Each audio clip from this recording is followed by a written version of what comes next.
the heater was on? For here? You want it off? I turned it on. Did you? Yes, I'm about to suffocate. Might take a minute, y'all, but we're gonna be alright. Well, we've been having a air battle in our house because Laura sent me a message the other night and she said, Daniel, can you go cut on the heat because I'm cold in the bedroom? And I went out there and somebody had cut it down to 70 and I thought, I'll never cut it down to 70. And so I bumped it up for Laura because she was feeling cold. And then she texted me like 30 minutes later. She's like, Daniel, did you ever cut that down? I'm freezing in here. And I go back out there and look, and it was down to 70 again. I'm going, what in the world? And then I realized I got 2 visitors in the guest bedroom. I had to get her one of them little tower bars bought me one of the oscillating tower heaters. Oh, yeah? Yeah, it's perfect. It makes the room perfect. Good. Yeah, I need to get that. Everybody else doesn't have to suffer. Right. We move the fan in there. We're doing better. All right, let's look at Revelation chapter 11, if you would. Revelation 11. We're just going to look at one verse here, and then we're going to go into the Old Testament for the rest of the time, or at least for most of the rest of the time. But Revelation chapter 11 and verse 8 will be sort of our springboard passage for this lesson. And in this passage, the scripture says, he's talking about these 2 witnesses that he had a vision of. He said, and there, talking about the 2 witnesses, their dead bodies will lie in the street of the great city, which mystically or spiritually is called Sodom and Egypt. Then he adds this on as an explanation, where also their Lord was crucified. So we have this city under consideration in Revelation chapter 11, and he calls it spiritually Sodom and Egypt, and that's really the one we're going to focus on, is the Egypt. And then he adds on there as explanation, he says this is the city where the Lord was crucified. And of course we know where that took place. We've all read the gospel accounts, so we know that Jesus was crucified in the city of Jerusalem. So Jerusalem, for some reason, is spiritually called Egypt. And what we're going to go and do is look in the Old Testament and see why exactly that was. And what's interesting about this, of course, is that Sodom and Egypt are 2 of the sort of classic, bad guys in the Old Testament. Because Sodom is, of course, where Lot was and where the angels of God went. And, all the commotion there took place. And Sodom ended up getting, blown to bits, basically. Fire and brimstone is what Genesis tells us. But then Egypt is really the main sort of bad guy in the Old Testament. Because Egypt is the ones who had Israel in slavery and oppressed them for almost 400 years and had them build their storage cities. And this is the one where Moses went down to and he said, let my people go.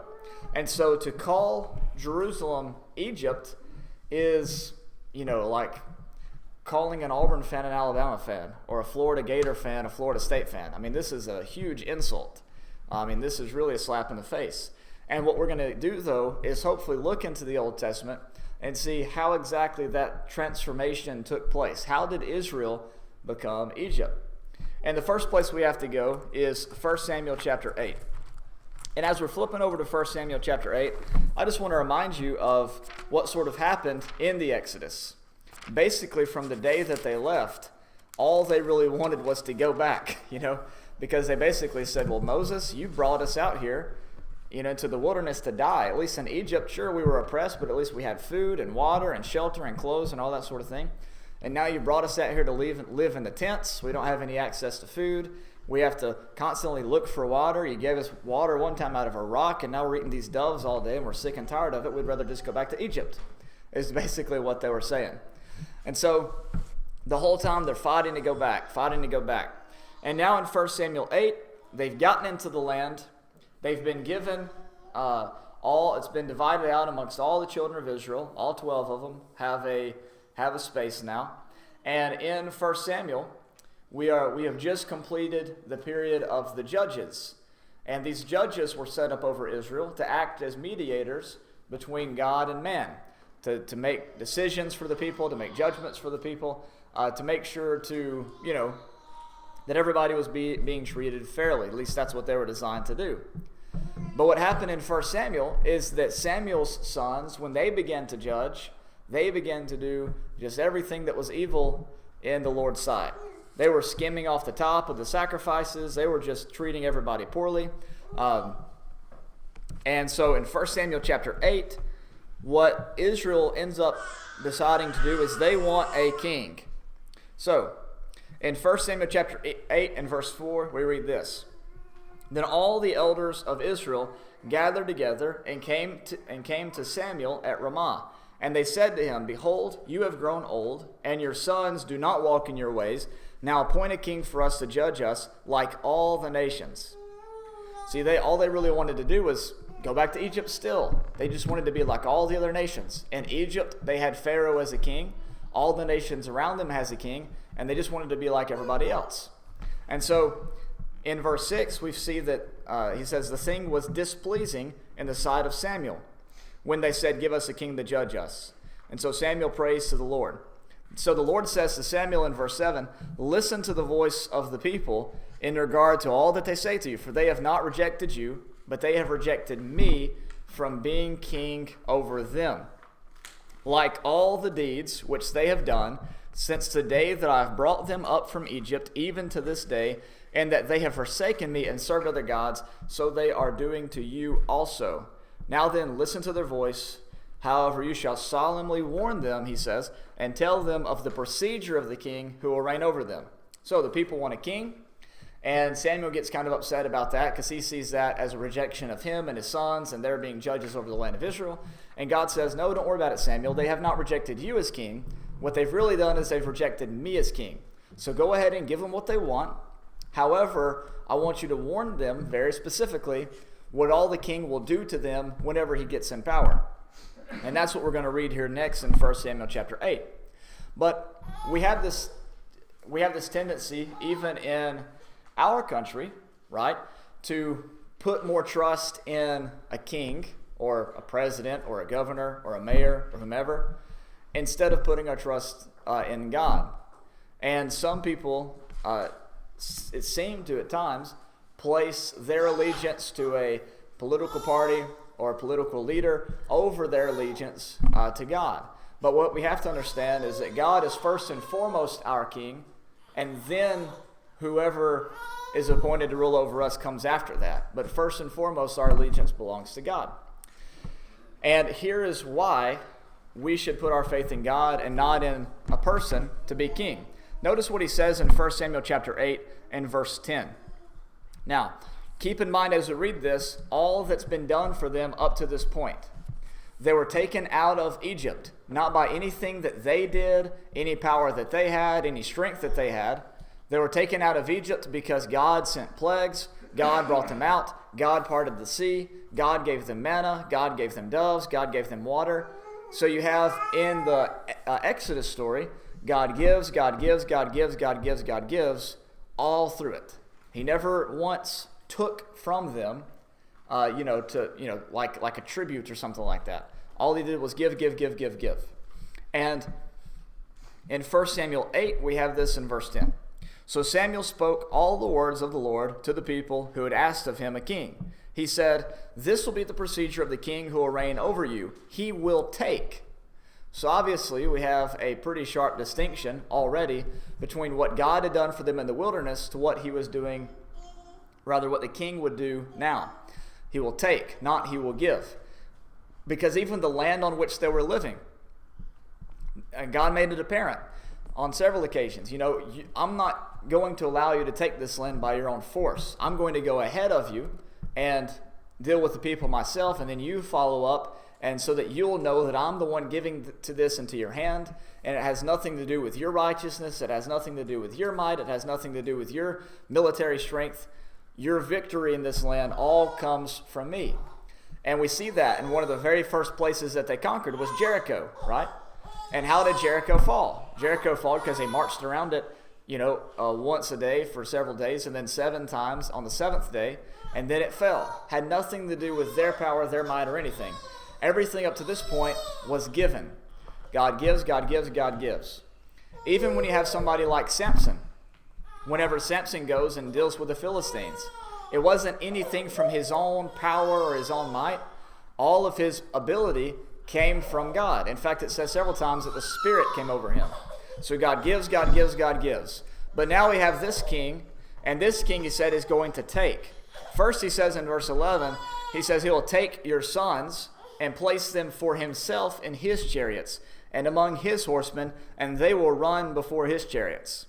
Now, if they're running before his chariots, you can kind of keep this thought in your mind. What's going to happen?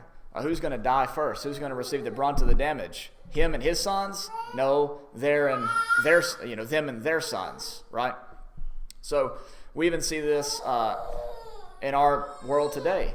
How many people in government who make decisions to send young men and women to war participate in those things themselves, right? How many of them put themselves or their sons or their daughters in the line of danger, right? And so this is one of the things that Samuel is condemning here in 1 Samuel chapter 8.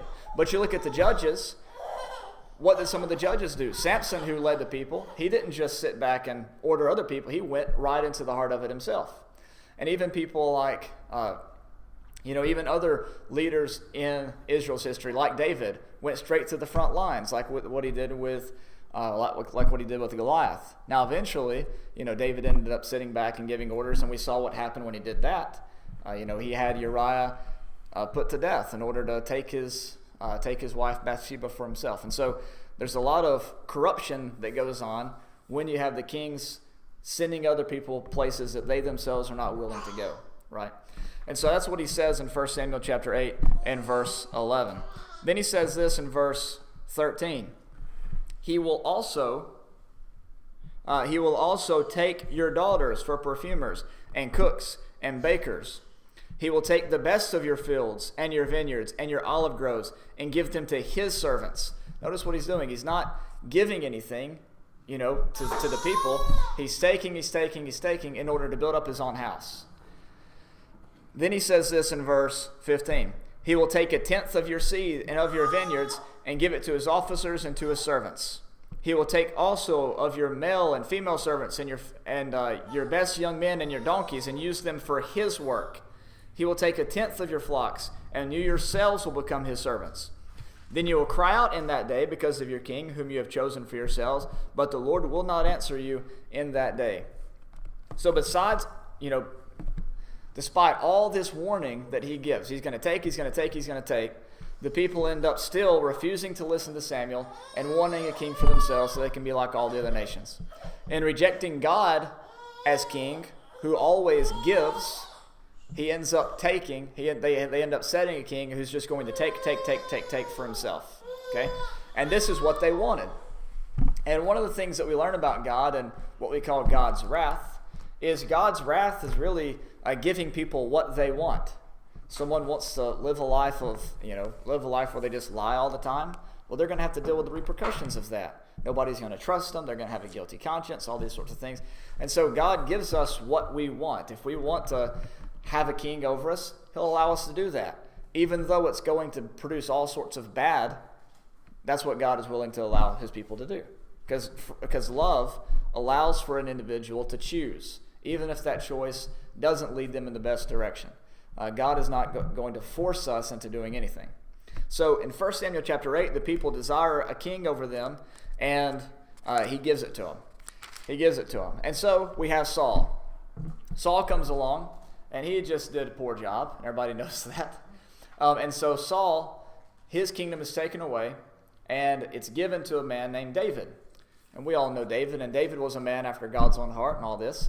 And even though David had his flaws, he still was sort of the standard by which all the other kings were judged. He walked according to the steps of his father David. He did not walk according to the steps of his father David. On and on and on you can go. Now, one of the things that was talked about in the law was that the individuals who would go into the land, there was one big thing they were never to do in terms of marriage. Does anybody remember what that was? Right, they were not to marry anybody within the land. They were not to marry any foreigner. They were to marry within their 12 tribes. They couldn't leave that realm. And the main reason for that was what? It would turn God That's right. Whenever they married other people, they inevitably would be introduced to their gods. And the reason why that was a big deal is because look what all these gods had supposedly supported, like in Egypt. They supported oppression of the Israelites. They supported all this very, very harsh slavery and taskmasters over them and all these sorts of things.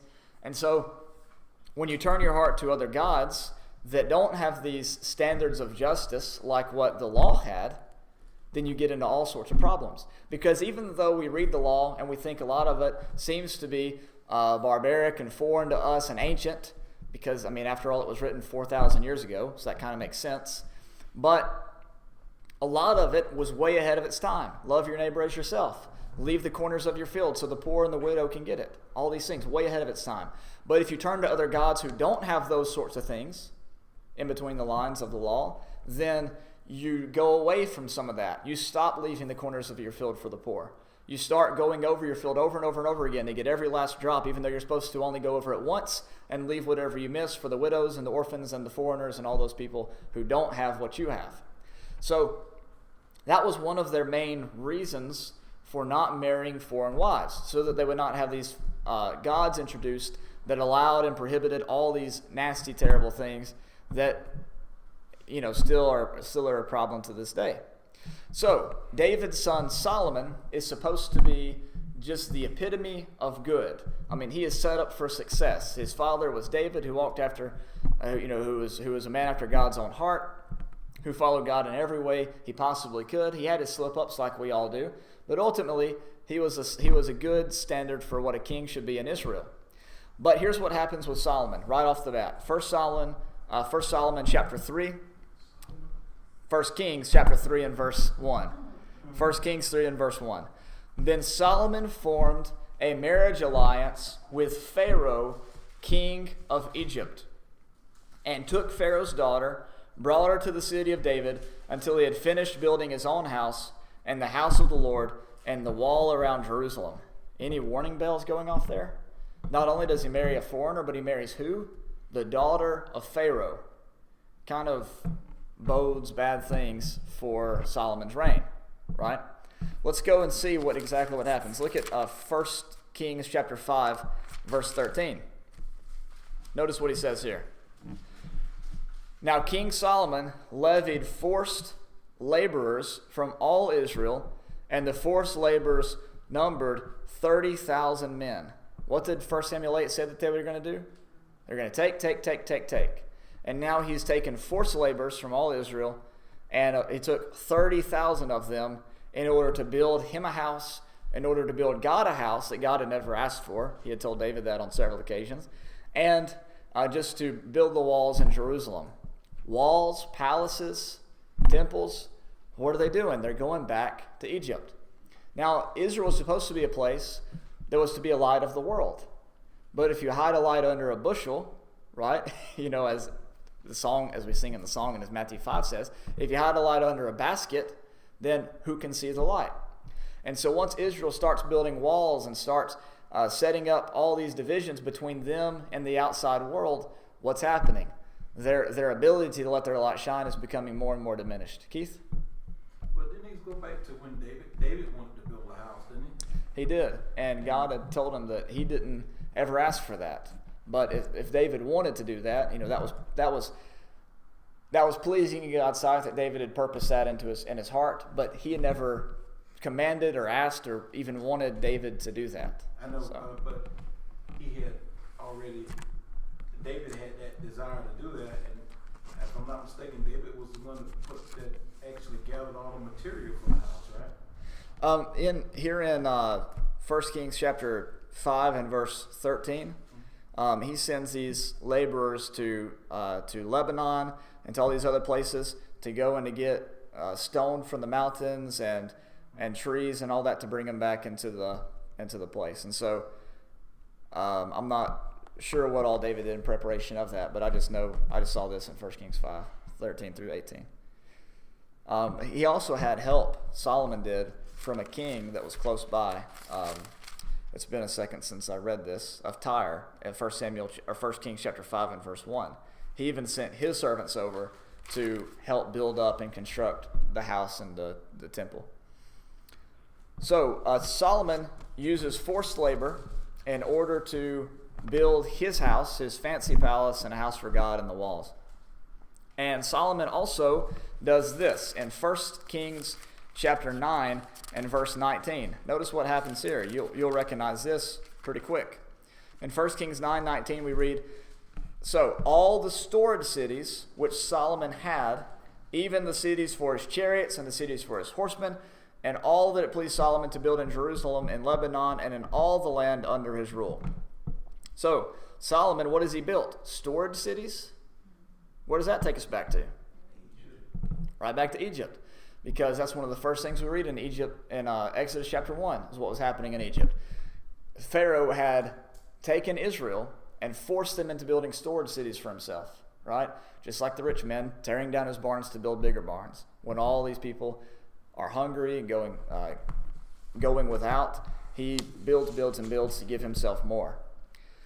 That doesn't sound familiar, does it? Okay, let's look at 1 Kings chapter 10. Verses 26 through 29. Here's something else Solomon did. Now Solomon gathered chariots and horsemen. He had 1,400 chariots, 1,200 horsemen. By the way, when you think of chariot, what do you think of? Oh, right. What nation do you think of when you think of chariots? Egypt, right? Because you think of all the chariots chasing after the people and getting swept away in the sea, right? So he has 1,400 chariots, 12,000 horsemen. He stationed those chariot cities and with the king in Jerusalem. The king made silver as common as stones in Jerusalem. He made cedars as plentiful as sycamore trees that are in the lowland. But at what cost? At what cost did he do this? He traded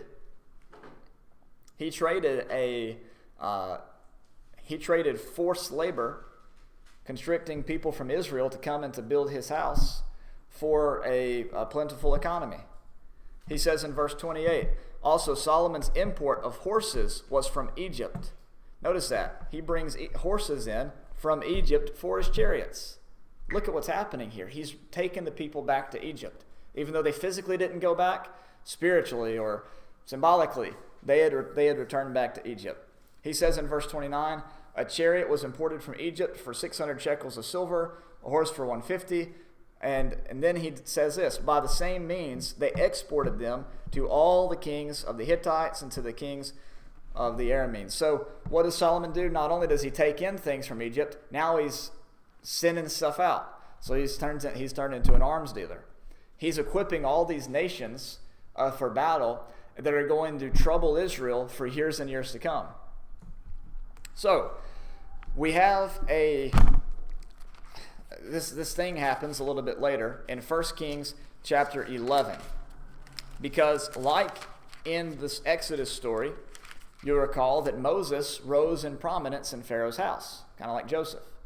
And this same thing happens to a man named Jeroboam. In 1 Kings chapter 11 and verse 28, we read this. "Now the man Jeroboam was a valiant warrior, and when Solomon saw that the young man was industrious, he appointed him over all the forced labor of the house of Joseph." So Jeroboam gets set up to be high up in Solomon's house. And what happens, though, is that he gets anointed to be king. And whenever Solomon hears about this, we read this in verse 40. "Solomon sought, therefore, to put Jeroboam to death, but Jeroboam rose and fled to Egypt, to Shishak, the king of Egypt, and was in Egypt until the death of Solomon." Does that sound familiar? Somebody fleeing from a king who wants to put them to death? Yeah. Well, that's right. Jesus did that in Matthew chapter 2. David did that, of course, from Solomon, but also Moses. Moses had to flee from Pharaoh to go into the wilderness to hide from Egypt, to hide from Pharaoh until he died. So this is setting up Jeroboam as a potential new Moses to bring the people out of this oppression that was set up by Solomon. Look at chapter 12 now. Here we have sort of the crescendo of all this. So Solomon has died. Now his son Rehoboam is set up on the throne. And so Jeroboam, he comes from Egypt, and then this happens in verse 3. "They sent and called him, and Jeroboam and all the assembly of Israel came and spoke to Rehoboam, saying, 'Your father made our yoke hard. Now therefore lighten the hard service of your father and his heavy yoke which he put on us, and we will serve you.'" So what's he saying? Give us relief. Or you could say, let my people go, right? Jeroboam is coming to Rehoboam and he's saying, you've set this up way too difficult. Everybody's being in forced labor. This is terrible. This is awful. You have to let us go. Don't tax us so much. Don't be so difficult to us. So they say to him in verse 5, depart for 3 days and return to me. So the people departed. You'll recall how one of the things that Moses wanted them to do, let us go 3 days into the wilderness, make sacrifices, then we'll come back.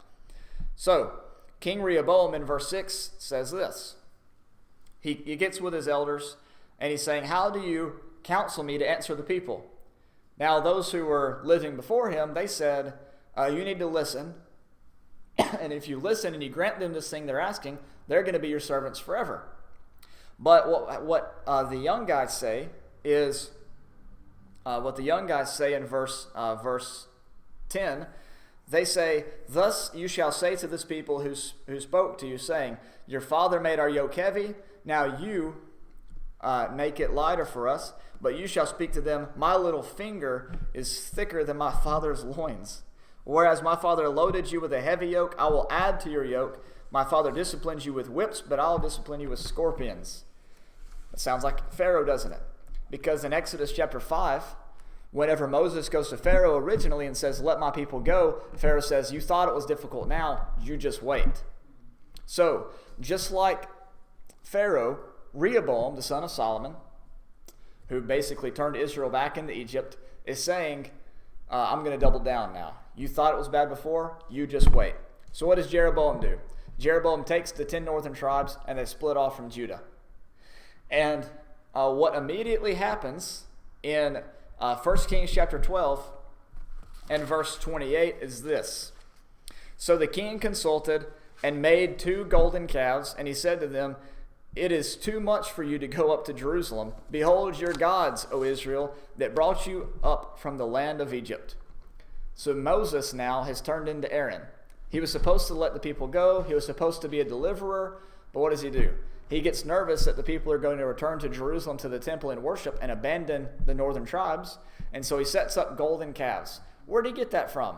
Well, he got it from Egypt. Just like Aaron did whenever Moses was up on Mount Sinai. It's too much to wait for Moses to come back down and tell us what to do. Let's just set up the golden calves and worship them, because these are the gods that brought you out of the land of Egypt. So Jeroboam was supposed to be Moses, but he ended up being Aaron. And in fact, in 1 Kings chapter 14 and verse 20, what we're told after the fact is this. The time that Jeroboam reigned was 22 years, and he slept with his fathers, and Nadab, his son, reigned in his place. Nadab, of course, was Aaron's son's name. So Jeroboam was supposed to lead the people out from this oppression, but he ended up becoming Aaron. He ended up leading the people back into this idolatry. And this is going to set up all kinds of problems for the northern tribes for years and years to come. But do you see what happened? What was it that made Israel turn into Egypt? Because they said, give us a king like the other nations. They just wanted to be like the other nations. And as soon as they rejected God as their king and looked to man to be their king, they ended up becoming Egypt once more. Now, this is where it gets pretty cool. Let's go to the New Testament. Let's go to the book of Galatians. Because here's what's happened. Jesus shows up in the New Testament, and he tells the people, you need to be set free. Let's go there real quick and look at that. That's in John chapter 8. And in John chapter 8, Jesus tells the people that they can be set free. He says to them in verse 32, you will know the truth will make you free. John 8:32. And they answered him, we are Abraham's descendants and have never yet been enslaved to anyone. How is it that you say you will become free? Okay, how just ridiculous was that comment that they made? What do they mean they've never been enslaved to anyone? They're under Roman oppression right then, right? So Jesus says to them in verse 34, truly, truly, I say to you, everyone who commits sin is the slave of sin. The slave does not remain in the house forever. The son does remain forever. So if the son makes you free, you will be free indeed. So they are going to be set free. At least that's what Jesus offers to them, because they were enslaved to sin, as he says there. And here's what happens in Galatians chapter 4. In Galatians chapter 4, Paul looks at Abraham and Sarah as an allegory, as a symbol, as a sort of a parable, as to what was going on in the first century. Because Abraham had two sons in Galatians chapter 4 and verse 22. He had one son by the bondwoman, that is his concubine, his wife's maid, and the other by the free woman, by Sarah. But the son by the bondwoman was born according to the flesh, and the son of the free woman through the promise. That is, one was brought about through human means, through turning to Samuel and saying, hey, give us a king like all the other nations, and the other was brought about through God's power, through God's will, okay? So in this allegory that we have in Galatians chapter 4, he says this in verse 24. This is allegorically speaking. For these women were two covenants, one proceeding from Mount Sinai, bearing children who were to be slaves. She is Hagar. Now Hagar was of what nationality? Hagar was an Egyptian, which kind of just makes all this thing come back around, doesn't it?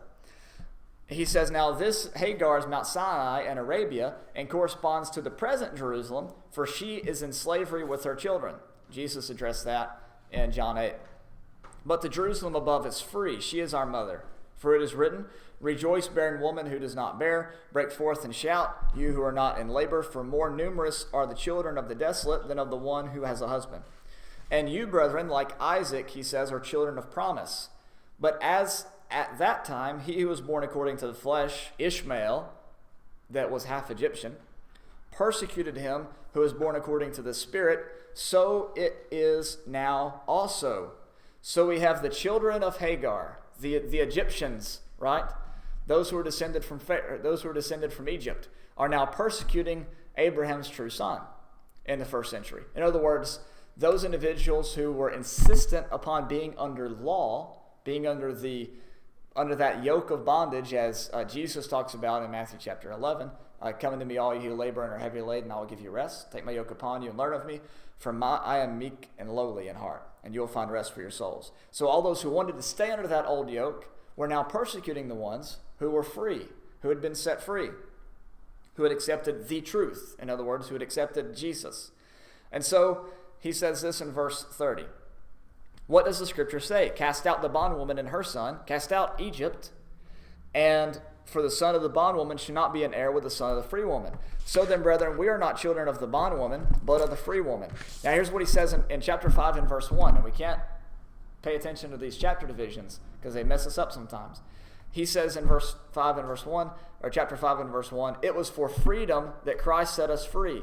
Therefore keep standing firm and do not be subject again to a yoke of slavery. In other words, don't go back under Egypt. Don't go back under the law. Don't go back and force yourself to thinking that if I just follow all 613 or whatever of these commandments, then I'll be pleasing to God. Instead, trust in Jesus, trust in the righteousness that is accounted to your, that is credited to your account at the point of faith, and then you'll have freedom, right? So, how was it that they had continued to be spiritually Egypt? Because whenever Jesus comes and offers them to be their king, right? He says the kingdom of God is at hand. They reject him. And they rejected him because they wanted a king like all the other nations. Because Jesus said on multiple occasions, my kingdom is not of this world. My kingdom is a heavenly kingdom. If my kingdom were of this world, then my servants would fight, right? So Jesus's insistence upon returning to a situation where God is king and not a man is king led them to reject him yet again. Because there was even an occasion in John chapter 6 where they wanted to take and force him to be a king like all the other nations had. But when Jesus retreated into the mountain, the people began to become more and more frustrated with him to the point that they were willing to put him to death. Just like in 1 Samuel 8, they wanted to reject God as their king. They rejected Christ as their king. And this led them into all sorts of bondage or slavery. Slavery under the law, slavery under this allegiance to an earthly king. And here's what happens with all this. In Luke chapter 19, Jesus gives sort of one last solemn warning to the people before he heads into Jerusalem to eventually be put to death. So in Luke chapter 19, we have this in verse 41 through 44. This is right after his triumphal entry, right? Okay, verse 41. He says, "When he approached Jerusalem, he saw the city and wept over it, saying, 'If you had known this day, even you, the things which make for peace, but now they have been hidden from your eyes. For the days will come upon you when your enemies will throw up a barricade against you and surround you and hem you in on every side, and they'll level you to the ground and your children within you, and they will not leave in you one stone upon another, because you did not recognize the time of your visitation.'" See, their rejection of Jesus as king and their opting in to a route of violence, to a route of oppression, to a route of destruction, taking up the sword, led them into a situation where they were eventually crushed by the Roman military. By insisting upon being Egypt, they were basically saying, "Lord, bring on the plagues," you see? Because what happened to Egypt in the Exodus story? Nothing good happened to them. They ended up having all these plagues on them, and then eventually destroyed in the Red Sea. And so whenever Jesus comes on, he tells them to leave Egypt. He tells them to get out of bondage. He tells them to be set free. And they insist upon staying in the land. What are they basically asking upon themselves? Rain fire and brimstone from heaven, destroy us in the Red Sea, like Sodom, destroy us in the Red Sea like Egypt. We don't want you as king. When they reject the way of peace, and they take on their own means of trying to bring about peace, this brings about destruction. This brings about oppression of the poor. This brings about oppression of the widows, as we see in James chapter 1. This brings about people withholding wages, as you see in James chapter 5. And so this brings about a situation where they again become spiritually Egypt. And it all comes from rejecting God as king and wanting to be like all the other nations. Isn't that just sort of an interesting pattern that you see in Scripture? And what is sad is the tendency of people today to do the same exact thing. Instead of putting their faith totally in God first and foremost, they put their faith in a man, put their faith in a political party, they put their faith in a nation, right? But we have to understand that we are first and foremost citizens of the kingdom of God before we are citizens of America, citizens of the United Kingdom, or whatever, right? First and foremost, we're citizens of the kingdom of God. Then whatever comes after that is secondary and subservient to the first, okay? And one of the major problems that a lot of people have in the world today is putting their faith in the flesh, like Israel did of years of old. And what has this led to? What has this led to? Look around us.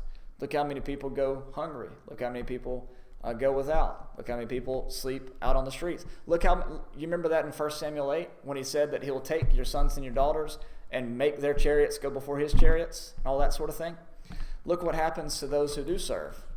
They're not allowed to have the best care, the best health care that they can. You have individuals who end up taking their own life because of PTSD and things like this, not getting the health care that they need. See, this is what happens when we put our faith totally in man and not putting our faith in God.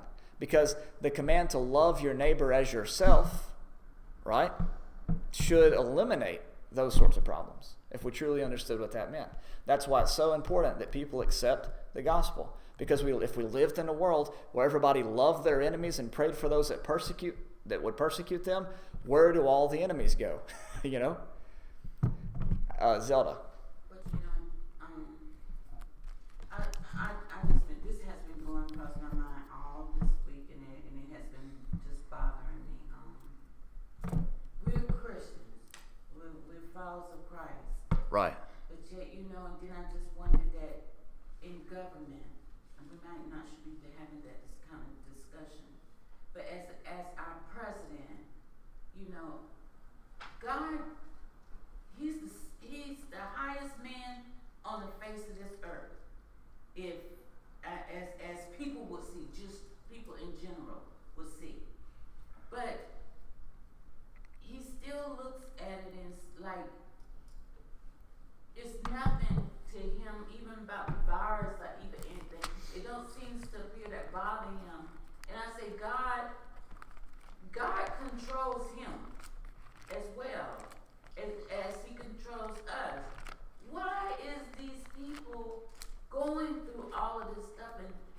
so many people are just dying. The other day I just burst into tears because all of these people just dying, and I know God, and I pray, God, please have mercy on them. What's going on? It just troublesome to me to see all these people. It just, I know it's to everybody else too, but all these people just dying for no reasons. Well, here's a big takeaway that we can get from this. If we're to love our neighbor as ourselves, if that's what Christians are called to do, and let's say that because some people believe this way. Let's say they have an individual who believes that the virus is a hoax, okay? But they're a Christian, and they're to love their neighbor as theirself.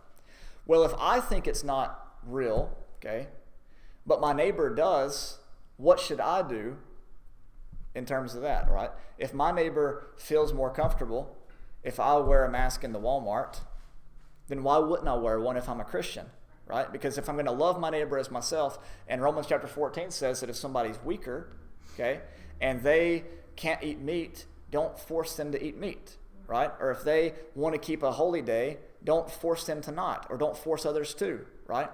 So what I don't understand is that if it's loving our neighbor as ourselves, why wouldn't you do it, even if you don't believe it's that important for yourself now, right? Now, the other thing, though, with all this, Zelda, is we have to just go back to, and look how the first century church dealt with a lot of this. Like the book of Acts, for instance, whenever anyone had any need, what did they do? They bent over backwards to make sure that they got what they needed. They sold their possessions at times. They did those sorts of things. And we've lost that sort of spirit of, the spirit of caring for each other like they did in the first century. And so I don't know all the answers to how to get rid of the coronavirus, but, I do know that what we need to be doing is focusing on how we treat others and start with us before we can have an effective change, nationally or in our city or even worldwide. So it starts with us to begin with. But the big thing, though, is to go back and understanding that the government, regardless of who's in office, can't fix these problems. Because at the end of the day, it's up to the individuals to follow the guidelines and the mandates and to stay at home if they're feeling sick and things like that. At the end of the day, the government can lead by example and things like that, but we shouldn't put our faith in them to do that. First and foremost, we should put our faith in ourselves and in God, to work through us and to let our light shine. Because what happens when we say for the government to come in to save us? Well, that's basically what they were asking in 1 Samuel 8, to ask for a king like all the other nations. We should first be the ones to take a stand and to do what ought to be done to stop this thing. We can't trust the government to do that for us. We have to put our faith in God. Because once we start down that road, we go right back to Egypt like what they did in the first century, I think at least. Should they do something to help, regardless of who's in office or who's in power? Totally. But we can't put that off on them. We have to take that responsibility on ourselves at the end of the day. So, okay, let's go ahead and stop there. Hopefully you see a little bit of this cool sort of theme of this return to Egypt. Maybe not physically, but mentally and spiritually. And we need to be sure not to become Egypt ourselves by putting more dependence upon man than we do upon God, or even putting dependence on ourselves more than we do God. Because that's the one way that you return to a situation of anxiety and, spiritual anxiety and things like that, where you just get so worried all the time about where you're going when you die, instead of putting your full faith in God and in that way making your calling and election sure. All right, let's stop there, and we'll take a quick little bathroom break. Maybe Caden will finish eating or taking a nap, or whatever it is he needs to do.